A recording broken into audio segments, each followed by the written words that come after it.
আসসালামু আলাইকুম রাহমাতুল্লাহ। আপনারা এই রিপোর্টটি খুব মনোযোগ দিয়ে দেখবেন। সামর্থ্যবান ক্রেতারা রেখে যাচ্ছেন তাদের বাজারের এক মুঠো চাল, এক চিমটি ডাল কিংবা একটি তাজা সবজি, আর সেখান থেকে সমাজের প্রান্তিক মানুষজন নিঃসংকোচে তুলে নিচ্ছেন তাদের একবেলার রান্নার উপকরণ। পটুয়াখালীর গলাচিপার বাজারে দেখা গেল এমন এক ব্যতিক্রমী দৃশ্য। বাজারটি এখন আর শুধু কেনা বেচার স্থান নয়, হয়ে উঠেছে যেন এক মানবিক মঞ্চ।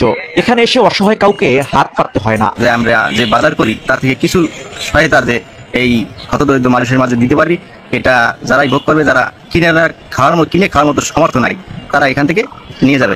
বিভিন্ন জায়গায় অনেক বালতি দেওয়া হয়েছে এবং যারা বিত্তবান আছে তারা যদি সহযোগিতা হাত বেরিয়ে দেয়, তাহলে আমরা আশাবাদী যারা অসহায় এবং এত সুন্দর চিন্তা ভাবনাটা যদি অন্যদের মাঝে ছড়িয়ে দিতে চান, পৌঁছে দিতে চান, এত ভালো খবরটা অন্যরাও জানুক সেটা চান, তাহলে অবশ্যই, এবং ইসলামকে যদি ভালোবাসেন তাহলে অবশ্যই ভিডিওটি শেয়ার করে দিবেন।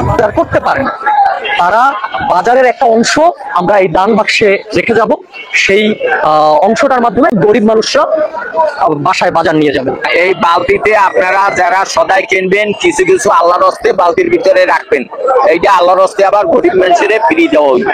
আমাদের 5টা পণ্য আছে, বলবো ভাই এই কেজি কত দাম, এই টাকা, তখন আমরা এই দান বাক্সটা দেখাবো, ঠিক আছে, এটা দেখাবো যদি পারেন ভাই।